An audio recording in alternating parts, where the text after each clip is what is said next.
Welcome back, everybody, to Watcher of All Things. My name is Kiki, and this is my podcast where I talk movies, TV shows, and all things entertainment. And today, it is episode 69, where we are talking Fight or Flight. I'm excited to talk about this. I only saw a trailer for it like 3 weeks ago, and I've seen online that people in Europe apparently already have it on streaming, and now it's back in theaters or something like that. I don't know. It's the most random movie of the year. A bit of a buffer week. I think this week I'm focusing a little bit more on the big news that's coming out following some tariffs, a lot of Marvel news and stuff like that. And next week and the week after that are going to be big episodes, but this one's more of a fun one. Let's chill out after a big Marvel movie, after Sinners, after The Accountant 2. You know, it's a good relaxation week. I hope you're all doing well. It is Friday, May 9th. I'm very excited. I'm going to a camera workshop tonight where after I do these certifications of working in a studio, I can officially volunteer and work at my local TV station, which is very fun. So I'm looking forward to that. Also, of course, I'm going to plug it again. My new YouTube video, my favorite TV shows of 2025 so far. It's been up on my YouTube channel for a couple weeks now. Go and check it out. We talk all things,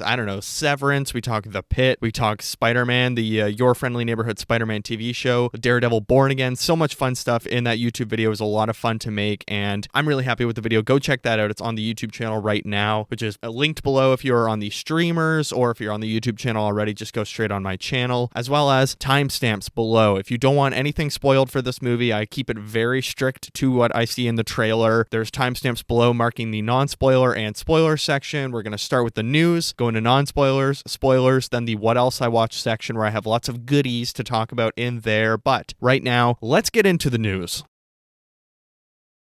All right, well, President Donald Trump says he is instituting a 100% tariff on films produced outside the U.S. because, quote, the movie industry is dying. How the hell do you tariff a film? What part of it is going to be tariffed? Are the tickets going to rise? Is the cost of putting it into theaters going to rise? Everything's going to rise. But look, okay, this is part of a larger issue, of course, because productions are moving very much away from the U.S. Los Angeles barely has anything filming. The sound stages or stages, whatever, in LA just aren't used anymore. Everyone's filming in Atlanta. And if they're not in Atlanta, then they go to the UK. Canada, of course, everything films in Canada. Canada is the place to shoot. So, quoted on Truth Social saying, the movie industry in America is dying a very fast death. Other countries are offering all sorts of incentives to draw our filmmakers and studios away from the United States. Hollywood and many other areas within the USA are being devastated. This is a concerted effort by other nations and therefore a national security threat. It is, in addition to everything else, messaging and propaganda. Therefore, I am authorizing the Department of Commerce and the United States Trade Representative to immediately begin the process of instituting a 100% tariff on any and all movies coming into our country that are produced in foreign lands. We want movies made in America again. So his solution is not offer incentives from states like tax breaks and stuff like that. That is the biggest way you can get productions to shoot in your country, is give tax breaks and incentives to film locally. Canada has crazy tax incentives. New Zealand, Australia, England has great art tax incentives. So the trick is, we're not going to offer any incentives for these productions. Instead, we're going to raise the price of them or cause tariffs because Americans pay the prices on tariffs. So I don't understand. How do you tariff a movie? What part of it is the tariffed part? Is it the final product, or is it the cost of everything being produced, or is it the ticket when you get to the theater? What part of this is going to be tariffed? As the Hollywood Reporter says, for years, Hollywood productions have flocked to countries such as the UK, Australia, Ireland, and Spain for their tax incentives. Talking with C-SPAN on Sunday, Trump was asked about the tariffs, and he briefly expounded upon his post and put some blame on California Governor Gavin Newsom. What they've done is other nations have been stealing the movie-making capabilities from the United States. I've done some very strong research over the past week, and we're making very few movies now. Hollywood is being destroyed. Now you have a grossly incompetent governor that allowed that to happen. So I'm not just blaming other nations, but other nations have stolen our movie industry. Oh my God, I can't read anything this guy says without laughing or thinking in his stupid voice. But I mean, look, there is some truth in that California is not really offering tax incentives anymore, but Governor Newsom immediately responded to this as, we're going to be introducing new tax incentives. We don't want tariffs on these movie products or even like television as well. They shoot television all over the world. Like they shoot tons of stuff in Toronto, like The Boys, and that's technically an Amazon Prime American show. It's like recognizing a problem, proposing the stupidest plan possible, which he's done with all of these tariffs on literally everything. It's just like, oh, let's just tariff everything and make everything more expensive so we have to do it ourselves and make it here. Instead of like thinking rationally and taking like slow steps to like, okay, well, let's do these different incentives or let's renegotiate this trade relationship. Instead, it's like, yeah, we're going to raise the price right away. And I don't understand this at all. It is the stupidest thing possible. And it's funny because last night or 2 nights ago, the Mission Impossible Final Reckoning premiere in Seoul, Korea, someone in the audience said, I noticed in the credits that this film has been produced in a lot of other countries, and I'm curious, does it fall under Trump's new tariff policy? And Tom Cruise immediately says, like, let's stick to questions about the film and moves on. That made me think, like, how many calls away do you think Tom Cruise is? And I'm not advocating political violence. I'm not saying this should happen. I'm not telling anyone that we should be assassinating the United States of America's president. I'm just saying, Tom Cruise, with the power he has, how many calls away do you think is Tom Cruise from getting someone in that room with a loaded weapon? That's all I'm saying. I hope this doesn't get like reported or anything. I'm just saying he's a very powerful guy and he could be a couple of calls away. But for sure, Trump was on the phone with Tom Cruise within 3 hours and getting screamed at by him over the phone. Tom Cruise, he would not stand for this bullshit. He is the president of Hollywood and he will definitely save movies. So I don't really know how this is going to play out. I think there has been like follow-up news after this talking about new tax incentives or different systems that are going to be implemented, because let's be real, this is not a reality.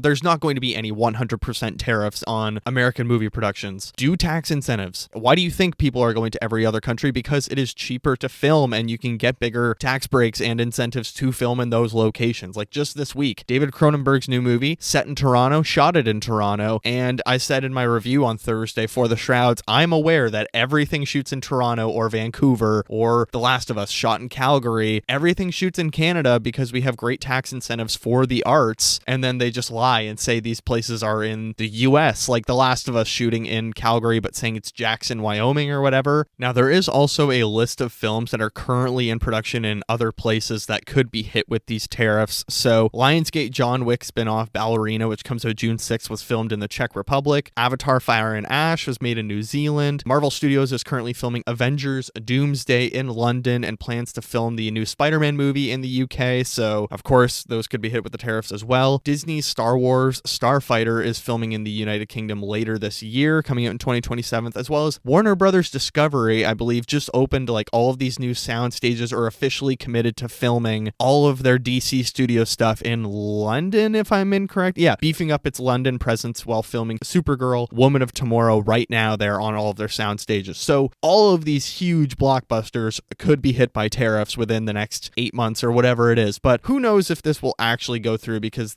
one thing I've learned as a Canadian in the last 3 months is that if Trump says there's going to be tariffs, just wait 2 weeks and people will freak out and then he'll probably pull back on them, knock on wood, which has happened consistently in Canada. Like we've completely reshaped all of our trade negotiations. Sorry to get political in the first story, I guess, but let's move into another story where apparently Kevin Feige has reportedly told Marvel colleagues that watching every new MCU project has begun to feel more like homework. Employees talk regularly about Marvel fatigue and worry they've created a, quote, no new fans club where new viewers have no clue what's going on. That is one thing I've been kind of thinking about recently with Marvel. Like, how does someone step into the universe with new movies or new TV shows? Because it's like, oh, I want to go see Thunderbolts because I like Florence Pugh. Like, obviously she has tons of fans in the world, but I want to understand what the hell's going on in the movie. So what, you have to go back and watch 36 movies or 30 movies and 6 TV shows or whatever it is? Like, that's insane. You can't expect new fans to show up and have to spend 3 weeks watching new materials. Whereas like DC Studios, I think the approach will be like, yeah, you can come in and out. You can just watch one of these. You can just see Superman and watch nothing else. Don't need to see Creature Commandos. You don't need to watch Peacemaker. But like, if you do see them all, it's rewarding. If not, that's fine. You'll still understand what's going on as a standalone. And Bob Iger this week was talking about Thunderbolts Thunderbolts and the success and the creative vision of Thunderbolts, saying, "Thunderbolts is the first and best example of Marvel Studios' new focus on quality over quantity. Quote, frankly, we've all admitted to ourselves that we lost a little bit of focus by making too much. By consolidating a bit and having Marvel focus much more on their films, we believe it will result in better quality. I think the first and best example of that is Thunderbolts." And I did read something last week. There was a bunch of firings or a bunch of, that one woman that worked at Marvel Studios since Iron Man, I believe, and was like the head of visual effects or some creative officer, like very high up. She resigned a couple years ago when Thunderbolts was like filming. So there is definitely a lot of shifting pieces going on at Marvel Studios, and I honestly would believe it.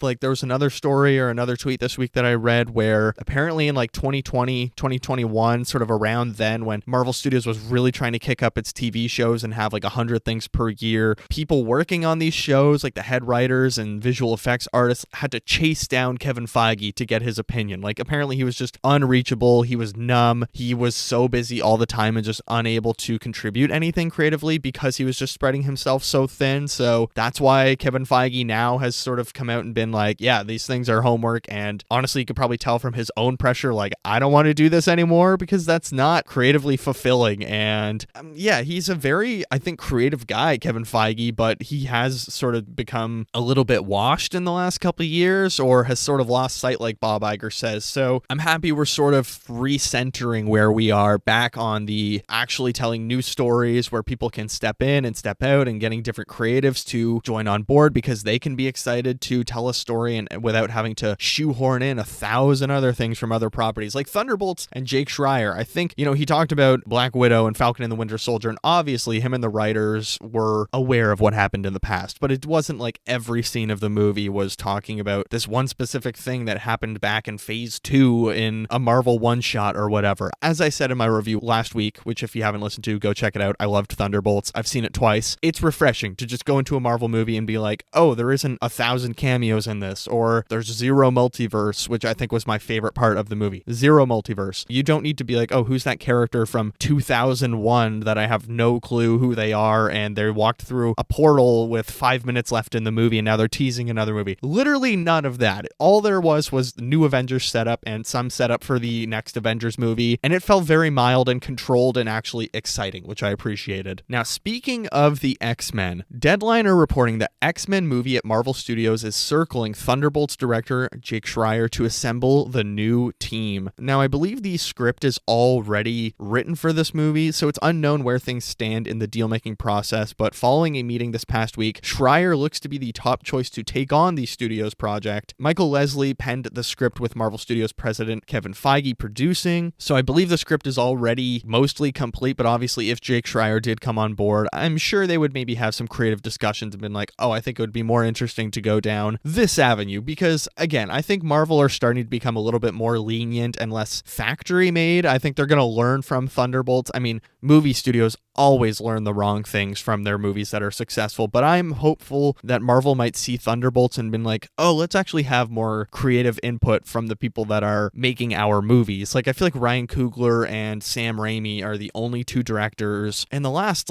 while, other than Thunderbolts, that actually got to have input on their films. Like, Multiverse of Madness really did feel like a lot of Sam Raimi in there. And of course, Ryan Coogler, Black Panther is, I think, one of the most interesting visually, Wakanda Forever at least. I think the first one is okay, or it's a good movie, but it's visually kind of falls apart in the third act. Whereas Wakanda Forever, it was oh, it feels like there's a lot in here that is Ryan Coogler, like the use of the mid credits, or just so much historical storytelling flowing throughout the movie that I really liked. And I'm hoping we get that with Jake Schreier, who I think he's a fantastic choice for the X-Men movies. He knows how to do the team dynamic. He knows how to make it a character-driven story, and that's the most important part of the X-Men. Every X-Men movie has been about the characters and tends to not be about this big universal thing other than X-Men Apocalypse, which I find exciting. And if it's going to be this young X-Men team, I think Jake Schreier can do a lot with that and really make it a fun story. But the only thing I'm a little bit hesitant about is Thunderbolts. Yes, it had visual effects,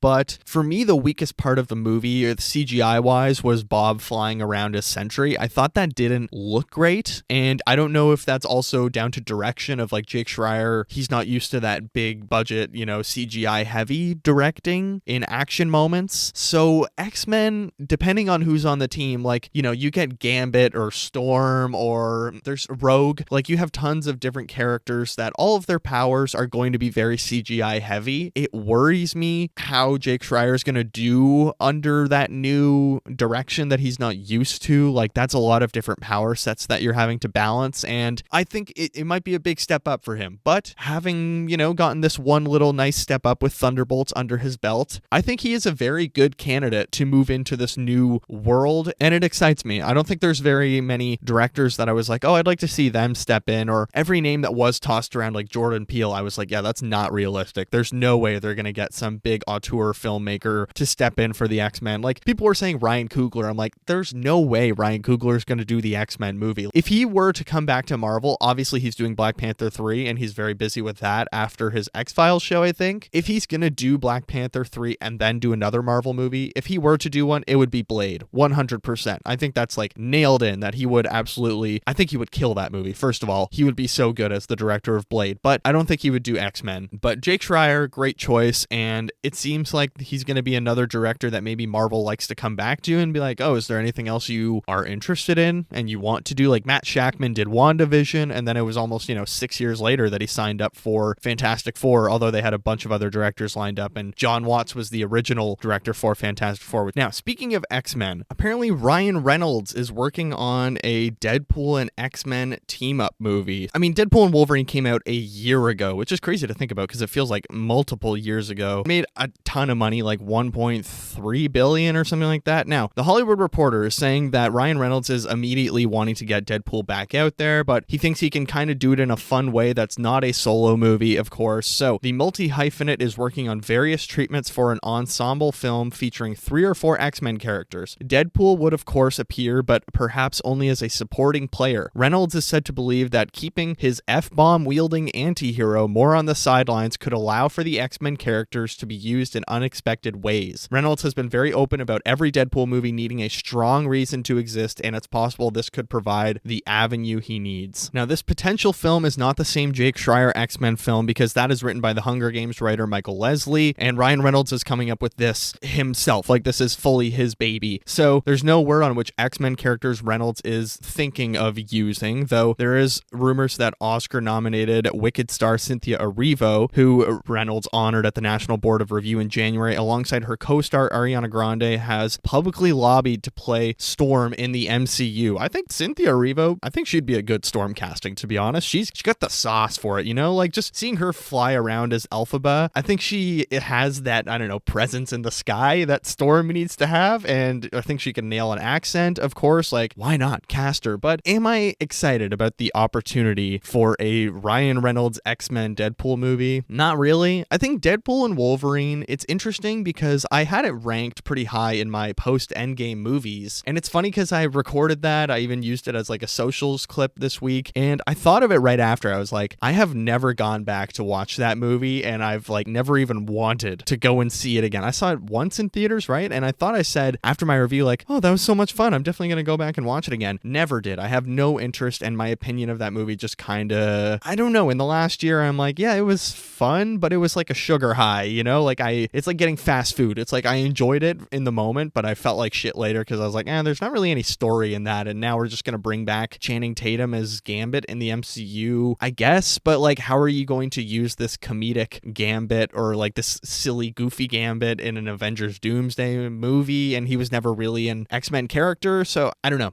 I don't think this is a great idea. I think just let the proper people handle X-Men. We don't need Ryan Reynolds dipping his fingers in everything. I don't think he's a great writer. The Deadpool movies are what they are, but if they're going to try and make this a lot more serious, I think it's going to come off not great. I think that's where I'm going to wrap up the news this week, though. I was going to talk about the popes apparently watching Conclave, but now there's a rumor that that's not true. But I do know that the new pope, the guy from Chicago, his brother did say, not only does he do Wordle with him every single day, but he watched Conclave right before the whole new Conclave thing started. But I'm thinking we hop into fight or flight. Let's do this. Fight or Flight is a 2025 action thriller coming in at 1 hour, 41 minutes. Nice and tight movie, super short. It is directed by James Madigan, and this is his feature film debut. I believe that's right. He was an AD and second unit director before. He's done some TV. Like, I think he directed the TV show C, or no, that might have been the writer that wrote on that. But as for the writer, it's actually written by Brooks McLaren, who did How It Ends, and he's used to be a movie producer, but now he's writing, as well as DJ Catrona. If you're familiar with that name, he took over for Channing Tatum in the G.I. Joe movies. He was also in Venom. He was in Shazam. Now he's a writer, apparently. I've seen him act in tons of stuff, but I was like, oh shit, he wrote this movie? So this is very much a first-time sort of production for both the director and the writer, and I think keeping that in mind, it's interesting. Box office-wise, it's not doing fantastic. Like, it's probably gonna make its money back because apparently it's a very small budget and it's like a minuscule thing. It's also already on streaming, so reviews currently has 6.4 on IMDb, 78% on Rotten Tomatoes with a 78% audience score, 54% on Metacritic, 3.0 average on Letterboxd with a 3-star mode rating, so widely positive. I would say this is a very positively reviewed movie. As for a synopsis for Fight or Flight, a mercenary takes on the job of tracking a high-value asset known only as, quote, the Ghost on an international flight. Realizing the plane is filled with assassins assigned to kill them both, the pair must work together in a fight for their lives. The film stars Josh Hartnett as Lucas Reyes, Katie Sackhoff as Catherine Brunt, Marco Zaror as Cheyenne, Julianne Kostov as Aaron Hunter, Charithra Chandran as Isha. I think she's in Bridgerton. That's how people know her. Juju Chan as Master Leanne, and it's mostly a cast of people that show up for like 2 minutes or are just assassins in the background, as well as like 4 main characters that we're really following. Okay, I'm going to try and do as many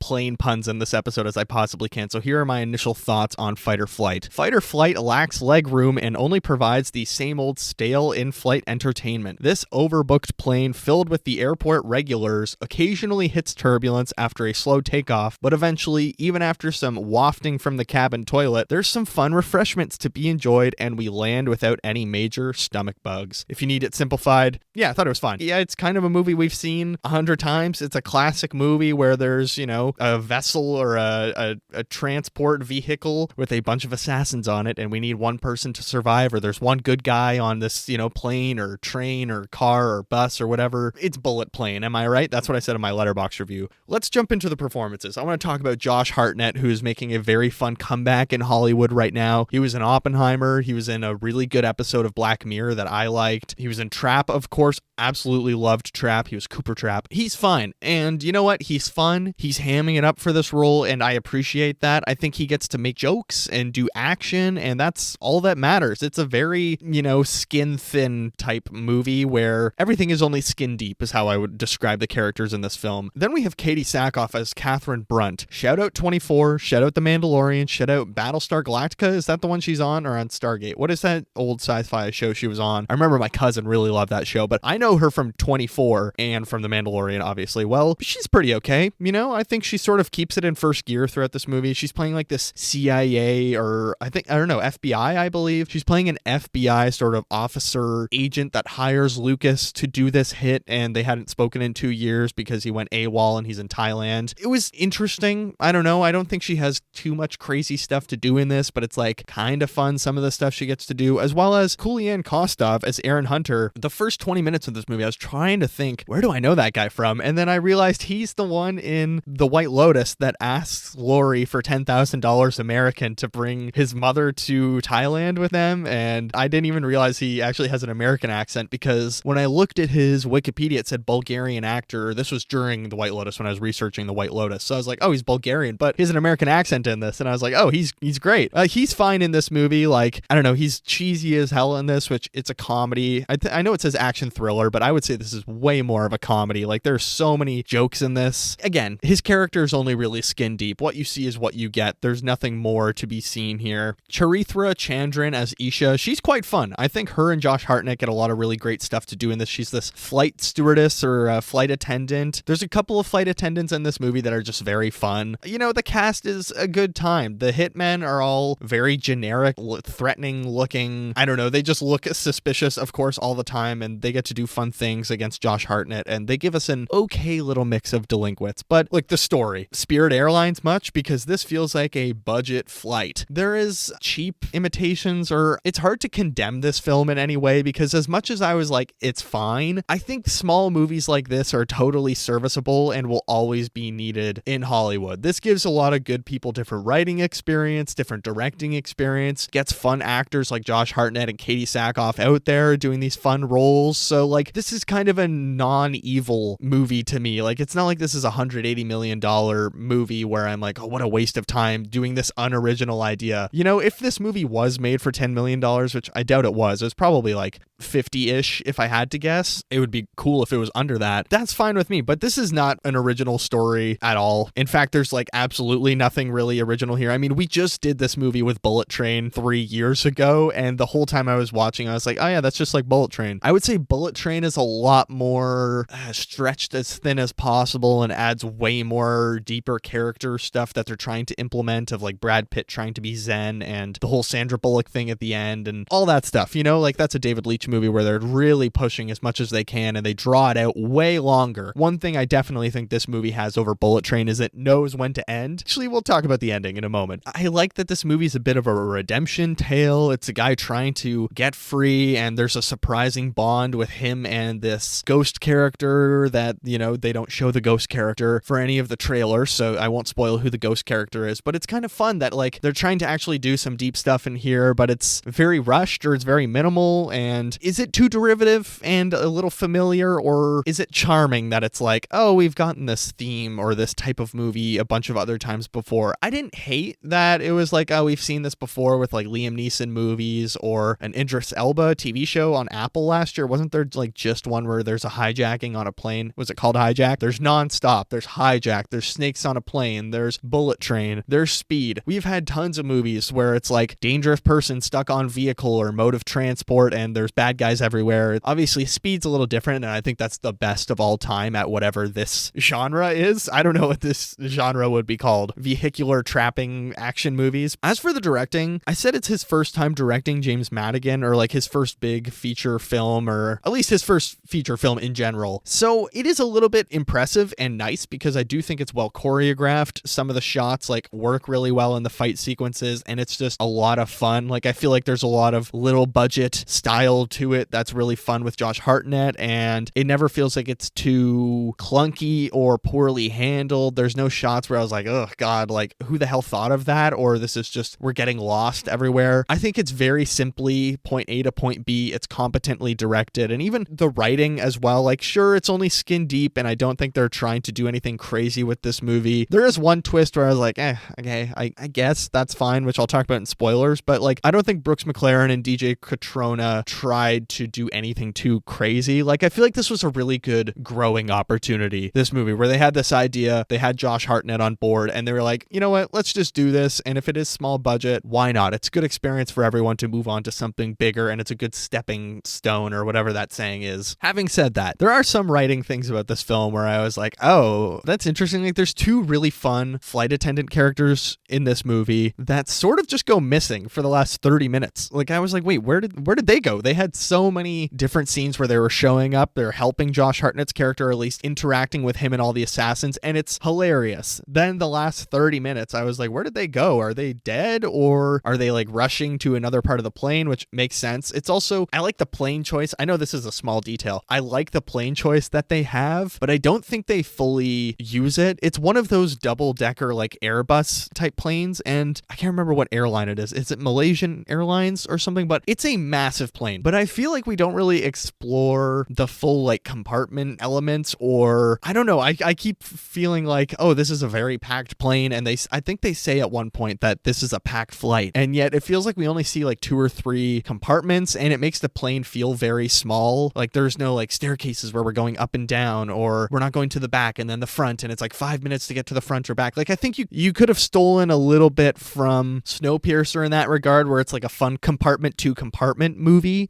Whereas this I felt was like a little bit small-minded, or, you know, you can be more ambitious. Try to go a little bit bigger. But I appreciate that they didn't want to throw too much out there or be like, oh, we got to like overstuff this as much as possible, because there were parts that were already a little bit overstuffed where I'm like, there's 100 generic assassins here and there's too much to focus on. So I don't know. There's some pros and cons in that regard, but there is times where I was like, come on, let's see the rest of the plane. Like, we only see the cargo hold or whatever where all the luggage goes and like food underneath. We see the cockpit, we see like first class, we see economy, but I feel like we don't really see a lot of where everyone else in the plane, like there's probably 200 people plus on this plane or 300 people. Interesting how little of the plane they explore is what I'm trying to say. As for the music, I appreciated that this movie, and we get this a lot with like Bullet Train, we got it with Argyle, we got it with, I don't know, a lot of David Leitch movies or Deadpool or tons of these like action comedy films where it just happens to always be needle drops in the middle of fights, or like, oh, let's play this classic disco song, or let's play this 70s rock song, or let's play this like, I don't know, slow dance song that's trying to be funny or have like a funny background song. Versus in this, it's mostly composed music or written music directly for the film, which I appreciate. There's one needle drop in this that I will give them credit really worked. No one is trying to be James Gunn with this production and be like, oh, let's make this fantastic set list of like 70s music or mixtapes, because that is part of the script and the world of Guardians of the Galaxy, is music plays an important role for Peter Quill. Versus this, there's one part that we see in the trailer as well when Josh Hartnett has thrown a chainsaw. They have a good needle drop where I don't even think they use the lyrics of the song. It's only the set track or whatever, or the background or whatever you call that, like acoustic or lyricless. But I appreciated that sequence, and that chainsaw sequence is very fun. And I was like, I like that they chose a needle drop specifically for this moment, and the rest of the movie is a little bit more, I don't know, scaled back, and it never felt like, oh, let's just play recognizable song over recognizable song every single scene. I think that they controlled themselves very well, which I liked measured filmmakers, you know? It's a good indication for the creative team behind this movie that they weren't trying to go way too big and do all these crazy things. Comedy-wise as well, I thought there's a lot of good jokes in here, but there were some that didn't quite land, and I will say that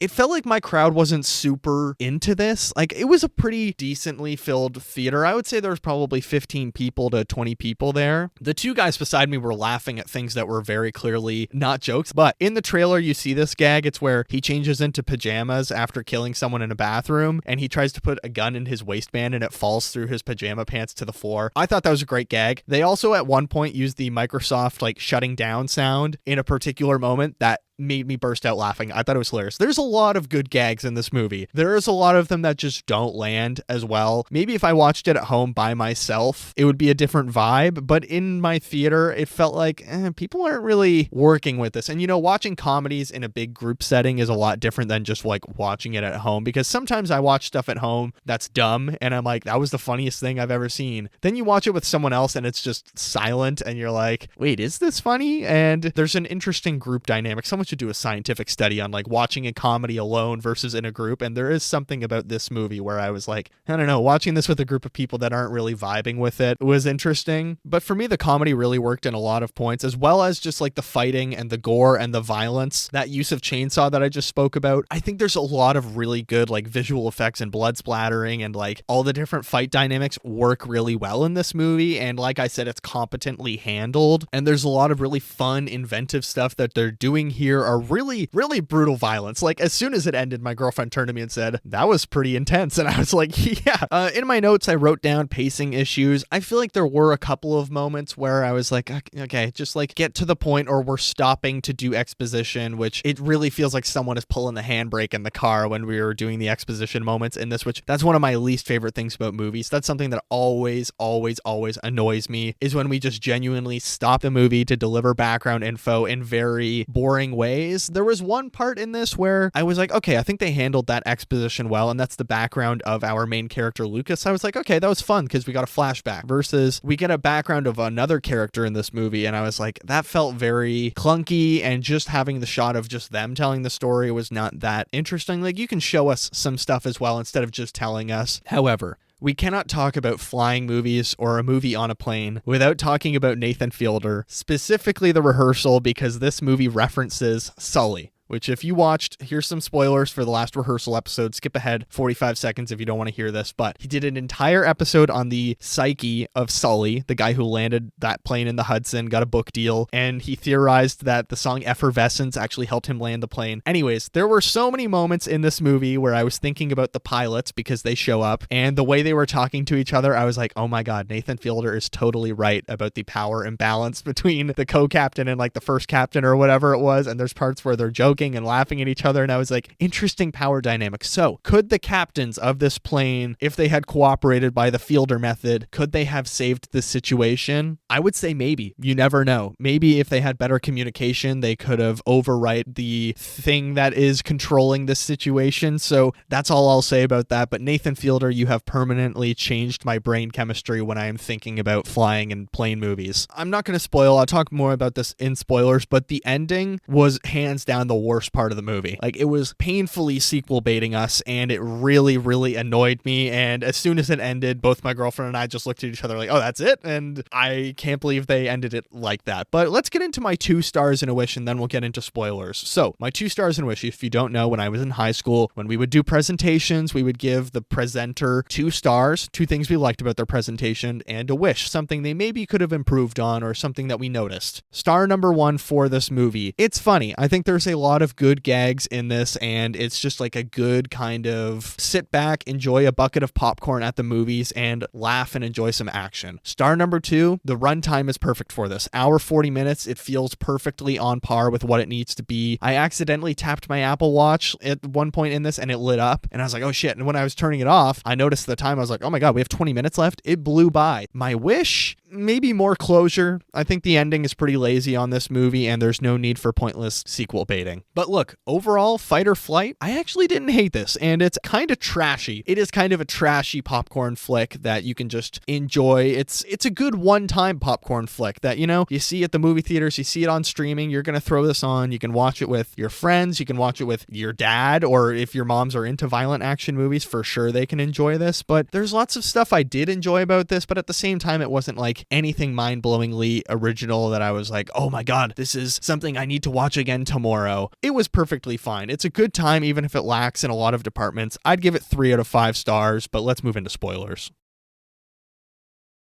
All right, spoilers for Fight or Flight. So, the ghost. I was surprised they revealed who the ghost is so early because I hadn't really read the synopsis. I had only seen the trailers. So, I didn't understand that they had to actually work together, the hit dude or Josh Hartnett's character Lucas and the ghost, who is Isha. It's like the first 30 minutes or the first, 10-ish minutes that he's on the flight, really. He gets into this situation where he has to kill a hitman that thinks he's a hitman as well. And then right after, she helps him and she's like in cold sweats, and he reads her, and I was like, oh, okay, I kind of like this twist. So that was sort of a delightful surprise, and I like that it wasn't this just another white dude that looks exactly like Josh Hartnett. It's like a buddy of them. I like it was a bit of a shock that it's like, oh, it's this like 5'4", 5'5" woman that's posing as the flight attendant, and she has actually been working as a flight attendant for a while, I believe, as her cover, so she knew what she was going to do on this flight. I think I understood that from the film, but it was a fun twist, and I actually think they have a very good dynamic with each other, and the chemistry works really well between our 2 actors, and she actually has a lot of funny moments as well. The exposition dump that I didn't like in this film was her explaining why she is the ghost or her background in that situation, and it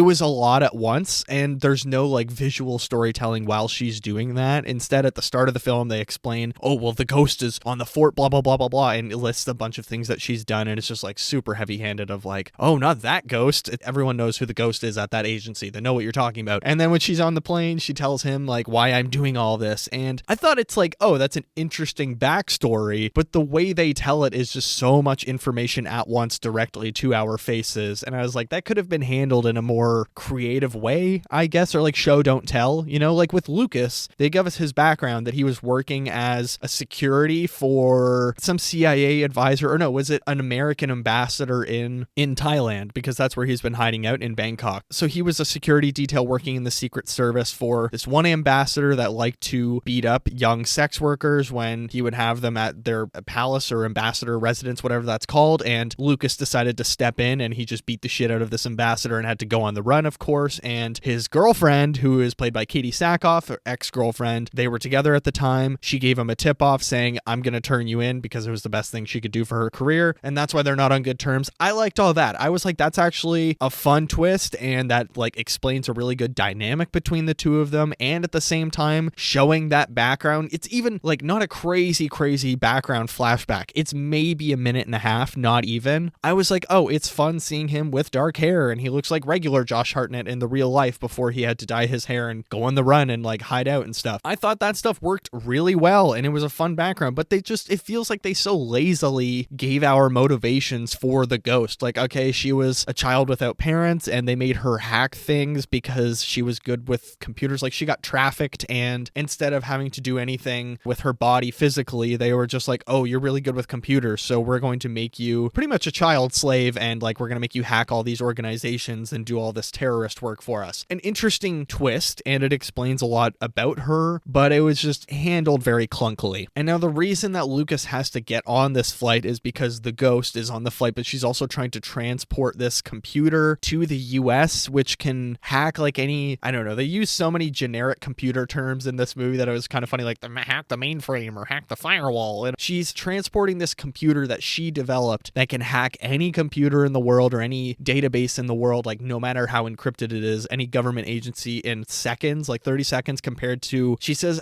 any other computer would take 1,000 years to do this. So she's transporting this very powerful computer that she has also been in cahoots with, I guess, the US agent that he was going to buy it or something like that, or he wanted to get the computer from her. It was just all a bit like too loopish at the end. I was like, okay, we're getting a little too complicated here. Let's just keep this simply about her. And there's a lot of interesting motivations at play here that this Lucas guy, I like his motivations, that he did something that was morally correct but bad for his career in the past by beating up this ambassador guy. That's a good backstory. I liked Isha's backstory as the ghost and why she's doing all of this stuff, because she is basically hacking all of these places that are using child labor, blowing up all these different factories or depots or all of these different companies that basically use child labor to make technology for the US government or different governments in general. I think that's an interesting theme to talk about, US and government involvement in child labor that are overseas, and how she's able to hack all of these places and free children that were like herself when she's a child. That all works really well. You get into the backstory of like Catherine, the US agent lady, as well as Aaron, who's the guy that's working with Catherine, and they're like, oh, our secret's between us two. And then it turns out he's the one that sold out Lucas by giving all of the assassins a photo of him. And I was like, okay, it's very clearly him. And that's one thing that I think is an issue with this movie, is maybe it's a little too predictable in some parts. Like, I had no clue Isha was going to be the ghost. I thought she was just one of the funny flight attendants, which, my God, the flight attendants, all of them have such great comedic portions, how they all see this whole assassin situation as like not serious because they have a job to do. And I thought there was so much good comedy that came from that, of like, well, we have a job to do as well. We have to serve these people. And I thought there's so much good stuff that comes from that. And those are the characters that just don't show up in the last 30 minutes. But there's a lot of fluffy details in this movie of like generic twists that you could probably see coming. Like, of course, he's going to be the US agent guy, Aaron Hunter. Of course, he's going to be bad and selling everyone out because he just doesn't seem nice. The first minute we see him, he treats one of his employees like shit. And you're like, okay, obviously he's a bad guy. He's not very nice. And same with Catherine. It does feel a little like a touch predictable that maybe she had a history with Lucas, because his phone, when she calls, absolute fucking a C word is what her contact info is. And I'm like, oh, okay, interesting. Either she was his former boss, or they dated, or have some kind of, maybe they were married even. But okay, let's get back to this computer business, because the computer is the key to this plot. She's trying to get a computer to the US, and it is kind of interesting. Like, I don't know, they just kind of act like this computer has unlimited power, to quote Palpatine. It's flying the plane as well. And let's just dive into this ending, because one of the messiest endings I can remember in a while.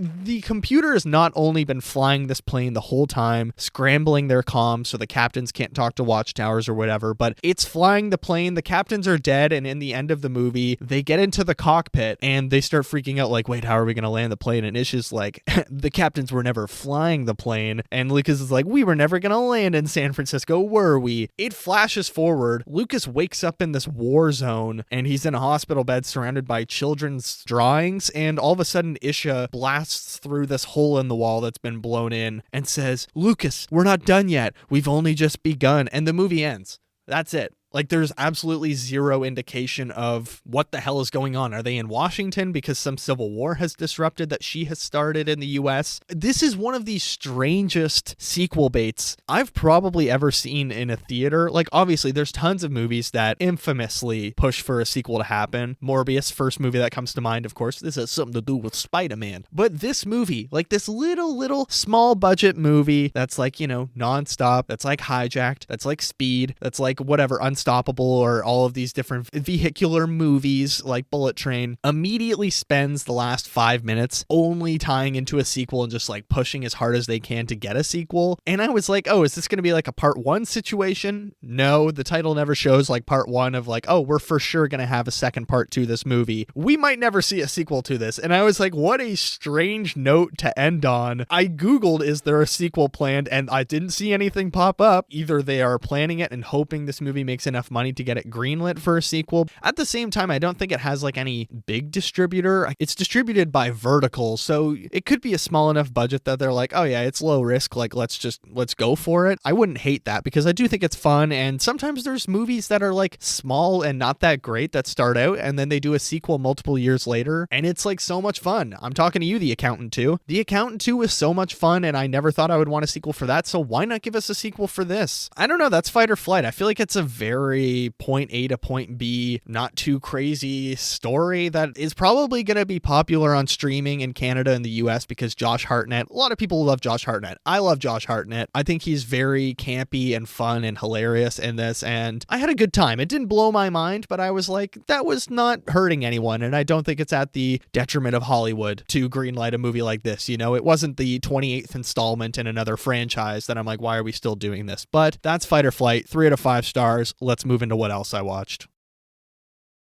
All right, this week for what else I watched 5 movies, 6 different TV shows, and I have a book that I haven't started yet. I'm going to read it tonight and this weekend. There will be a video Sunday night about it called The New Avengers Illuminati. If you watched Thunderbolts, you can probably understand why I was like, I should read a New Avengers book. But let's jump into the TV shows first. Guys, I'm kind of slowly starting to lose steam with Hacks. I feel like last episode was a lot of fun, but it's just kind of the same, oh, Deborah and Ava are friends again. Deborah and Ava hate each other again. Deborah and Ava are friends again. Every like 2 episodes, there's this character arc, whereas at this point, just give me a show with Jimmy and Kayla because they're way more fun. And actually, Jimmy and Gene Smart both showed up in the studio this week, which we're going to jump into the studio. But I don't know, Hacks is still fun, but to me, it's not really diving so deep into all this stuff. I really love the season with her comedy special, but for me, I think now that we've hit the period where Deborah has late night, it's kind of reached the point of where I think they should have stopped. Maybe they should have stopped the series where she gets late night. It's still a very fun season and I'm enjoying it week to week, but of all the shows I'm watching, it's probably the one that's like lowest priority of like, yeah, okay, I'll make sure I watch it week to week, but if not, I'll just watch 2 episodes back to back next week. But let's move into The Last of Us because episode 4, dear God, I think they cranked up the intensity again for episode 4. The biggest compliment I can give episode 4 is how much it felt like a video game again. Like there's this one part where they're breaking into the wolf, I don't know, what do you call that, factory or wolf like headquarters or some kind of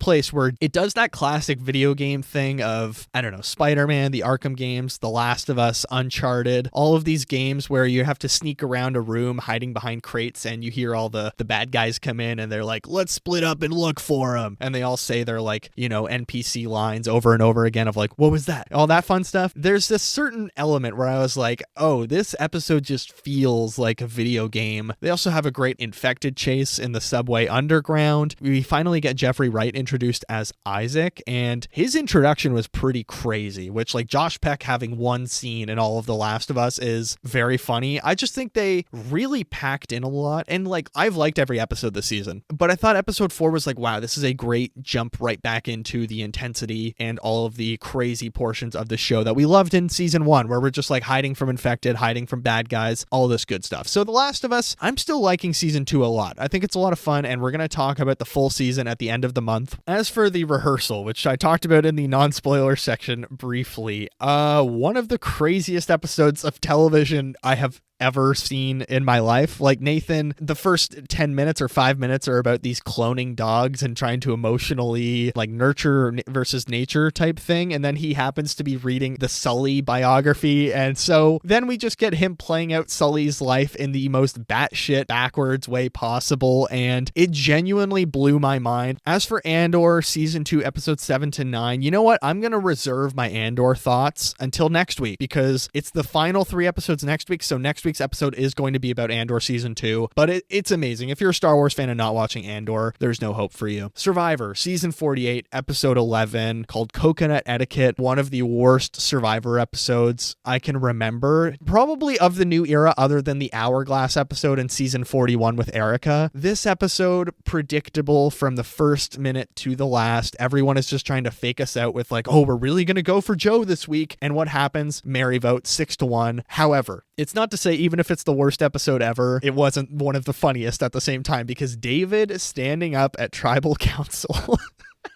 David standing up at tribal council when Mary, his closest ally in the game, was voted out was one of the most wild, corny, cringiest things I've ever seen in my life. And Cedric, who was the first member of the jury, tweeted something. First of all, his tweets are absolutely magical. If you're not following him on social media, Cedric is absolutely hilarious on Twitter. He tweeted, "People don't understand how awkward it is on Survivor. When awkward things like this or cringe things like this happen, it's not like home where there's music playing and they can like edit it to be less cringe. There is a deafening silence and a complete awkward vibe to the function." So David standing up, you could see Star laughing in the background, Chrissy just in his shadow smiling, Shaheen's laughing, Camilla is already laughing. Mary even tweeted herself that I went from crying of devastation to crying of laughter when Jeff snuffed my torch because David is just standing up staring me down. You can tell he's only seen like 2 seasons of the show because half the time he just had no clue of like the historical context of situations like this on Survivor. And maybe that's why he was a good player, or not a good player, but why he could read the game so well, because it was almost like beginner's luck maybe. But at the same time, he didn't know how to handle himself in the game. And that was one of my favorite jury moments ever. The studio episode 8 called The Golden Globes was one of my favorite of the series. It was so many great cameos with Adam Scott, Zack Snyder, Rami Youssef, Zoe Kravitz. I just love celebrities playing themselves in shows, and the whole Sal Saperstein thing was just so goddamn funny. It was really great. I think like the studio just every week brings something fresh or like dives into this little different corner of Hollywood that we don't really think about a lot, of like what are the dynamics of these award shows and stuff like that. And even I didn't know they actually load people's speeches into teleprompters, but it was fantastic. Absolutely hilarious. Go watch the studio. Let's talk about movies. Okay, I said let's talk about movies, but the first one is actually a documentary. I watched Louis Theroux's 2011 documentary called The Ultra Zionists, where he goes into the West Bank and does research on illegal Israeli settlements and how they're displacing Palestinians. And I watched that one because he just put out a new one called The Settlers. So this one from 2011 is called The Ultra Zionists. I was talking with my friend about it, how Louis Theroux is one of these really interesting guys that is so good at interviewing people that are clearly evil and clearly have fucked up ethics and morals, but he's so good at interviewing them without passing judgment or letting them talk themselves into a grave or paint themselves in a bad light. He just occasionally asks them questions that's very clearly showing his stance. Like he'll ask like, "Oh, and you don't care, do you?" Showing that these people don't care. Or even Nathan Fielder is good at this. Like, "Wait, how did you get banned off of every social media app?" Like stuff like that. And that's why Louis Theroux is genuinely one of my favorite interviewers. I watched his interview with Armie Hammer last year or this year, a few months ago. And it's so interesting how he's one of those people that can interview one of the most controversial people, and you can very clearly see his stance on the subject matter, that he does not approve any of this, but no one questions his ethics. And I love it. And he's not interjecting. Jordan Klepper, Nathan Fielder, these are three guys that are just like so good at interviewing crazy people. Go watch it. It's a really interesting documentary. It's on YouTube. I gave it 4 out of 5 stars on Letterboxd. Then we watched Mission Impossible Rogue Nation, maybe the movie I've rewatched the least, other than Dead Reckoning, because that just came out like last year or the year before, right? So I have to say, my opinion of it was like, yeah, it's fun, but it's not as action-packed. My God, was I wrong. Rogue Nation absolutely rips. It is an insane movie. I'm going to rewatch Fallout and Dead Reckoning like in the next couple weeks before the new one comes out and before I make my May YouTube video, which is Mission Impossible themed. That's what I'll tell you. The way McQuarrie shifted this series into like a next level franchise is really mind blowing. And I forgot that Rogue Nation is the reason I always drove a bike on GTA 5 with my online character, is because of the bike chase in Morocco. Dear God, the action in that. Also just like the underwater sequence. I know Tom Cruise has talked about that. Like that didn't go the way he wanted it to, and he thinks that him and McQuarrie could have done better. And I love that he's like critical about that. It's sort of like the Jack Reacher, Alan Richardson guy. He talked about the fighting in season 2. I kind of like when artists are just like open about like, yeah, that wasn't that great, and I'm excited to take another shot at it. Then I went to the theaters Monday night, rewatched Thunderbolts. Dear God, it's such a good movie. It's actually so much fun, and my theater enjoyed it a lot. It was actually a pretty packed theater for a Monday night at 9:30 p.m. And you know, there's so much fun stuff that I missed the first time, or like little emotional beats that I'm like, that's really nice. And I think that's an important part of these movies, is just having nice emotional things. And again, it's so character driven. I think the Sentry costume looks great, but again, that CGI in that scene is a little ropey. I think the thing I took most from it was how well they handled moving into the Avengers movies, or the whole new Avengers aspect in general, which I can't believe they're just openly advertising the title as the new Avengers. 4 out of 5 stars, a lot of fun. Then I saw 2 new movies. I went for a double feature on Tuesday night, starting with The Legend of Ochi. It's this like kind of Hunt for the Wilder People, E.T. type story. It's like mythical. There's a lot of interesting stuff about it. It stars Finn Wolfhard. It has Emily Watson. It has Willem Dafoe, and I'm not sure who's the young actress that plays the girl. I did find it strange that she was Helena Zengel. I did find it strange that she was the only one that had an accent that's not British or American. She has a German accent, I would say. Finn Wolfhard doesn't have a lot to do in the movie, and honestly, it was like a very visually interesting movie with really good like CGI and visual effects, but my God, was it slow. Like it was a slow burn and just very clumsily handled. I didn't hate it, but wasn't that crazy about it, and it was like struggling to stay awake during it. So I went 2.5 stars. Then finally, the last movie of the week I'll talk about, The Shrouds. If you saw my social media, you know how I feel about it, but this was my first David Cronenberg movie, and I have to say there was a lot I really appreciated about it. Maybe the personal aspect that David Cronenberg, he lost his wife back in 2017. This movie takes place in Toronto. It's about a guy that recently lost his wife to cancer and the treatments that she went through, and it's all about sort of guilt and trauma during the grieving process, but it also dives into this whole other world of like the technology aspect and surveillance aspect of our world, how maybe surveillance and AI and spyware and hacking is going to move into the grave and tombstone industry. It's kind of fascinating. I think the performances are very